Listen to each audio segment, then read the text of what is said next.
नमस्कार मंडळी, कोकण टॅक्सी सोबतच्या अनोख्या प्रवासात आपल्या सरचे स्वागत आहे.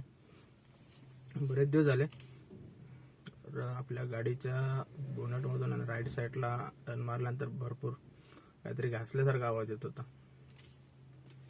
तर त्यासाठीच आपण आता भरपूर साऱ्या गोष्टी ट्रायल घेऊन बघितल्या, टाकून बघितल्या, पण प्रॉब्लेम काय सॉल्व्ह होत नाही. कारण फाउंडेशन सुद्धा आपण नवीन टाकले होते. म्हणून कधी पण स्पेअर पार्ट टाकताना आहे ना, तुम्ही सुद्धा काळजी घ्या. शक्यतो ओरिजिनलच टाकत जावा.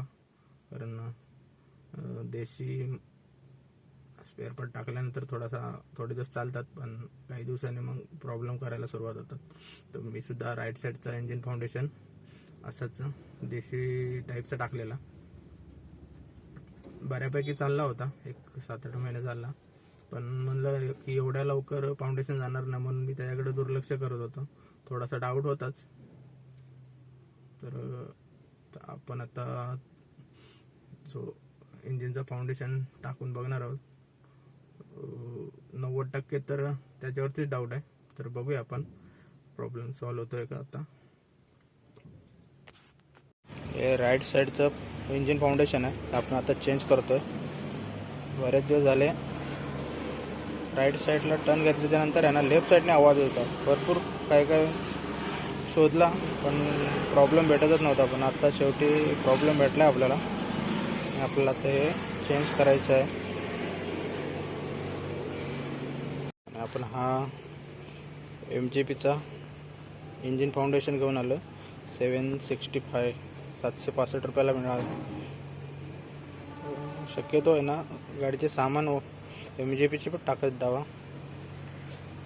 कारण आपण हा जो फाउंडेशन आहे ना, आपण हा अपेरा हाऊसवरून मार्केटवरून आणलेला. त्यामुळं थोडासा फॉल्टी निघाला. चालला थोडा दिवस, पण जेवढा चालायला पाहिजे तेवढा नाही चालला तो. म्हणून MGPचेच स्पेअर पार्ट टाकत जावा.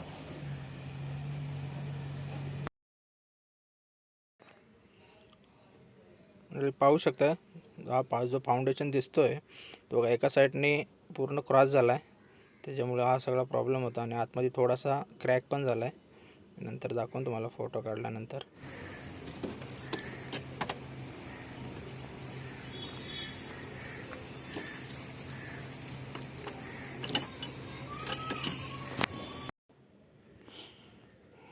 तर अशा प्रकारे आपण फाउंडेशनचे वरचे नट खोलून घेतो. आता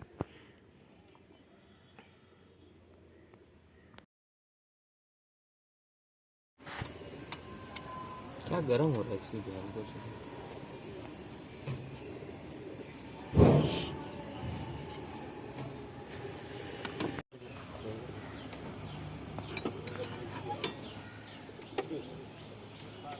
बस उड़ गया पाहू शकता तुम्ही, आतमध्ये थोडासा क्रॅक केला आहे. त्याच्यामुळे हा सगळा प्रॉब्लेम होता आणि लोड आलेला इंजिनवर. तर मंडळी, अशा प्रकारे आपला हा नवीन इंजिन फाउंडेशन टाकून झालेला आहे. आता बघा, एकदम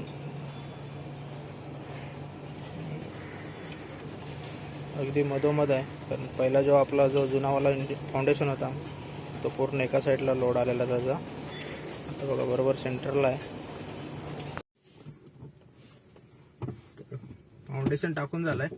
तर आता आपण बघूया. कारण गाडी स्टार्ट केल्यानंतर मध्ये सुद्धा फील होत होता. कारण आतमध्ये पूर्ण व्हायब्रेशन जाणवत होता.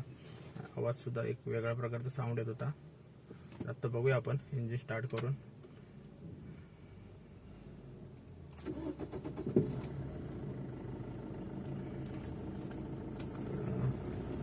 प्रॉब्लेम सॉल्व्ह झालेला आहे. आतमध्ये कोणत्या प्रकारचा व्हायब्रेशन फील होत नाहीये. आणि इंजिन सुद्धा एकदम स्मूथ वाटतोय. आपण आता एक छोटीशी ट्रायल सुद्धा घेऊन बघणार आहोत. राईट साईडला स्टेअरिंग मारल्यानंतर आवाज येत होता. आता बघा, आपण राईट घेतलेला आहे. कोणत्याच प्रकारचा व्हायब्रेशन किंवा असा साऊंड कुठलाच येत नाहीये. तर आपला प्रॉब्लेम हा सॉल्व्ह झालेला आहे.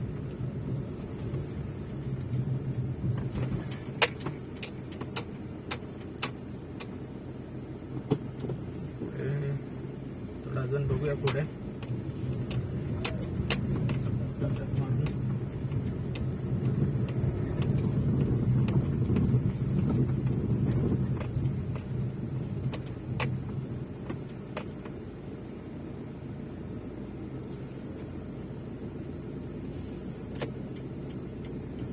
रोडला आपण आता ट्रायल मारून बघूया.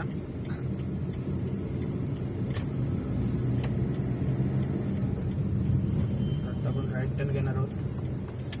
बघूया कोणत्या प्रकारचा साऊंड वगैरे येतोय का बघूया आपण आता.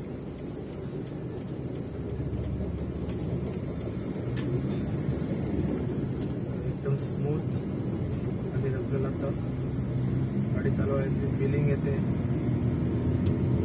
अशा प्रकारे आपल्या गाडीचा प्रॉब्लेम सॉल्व्ह झालेला आहे.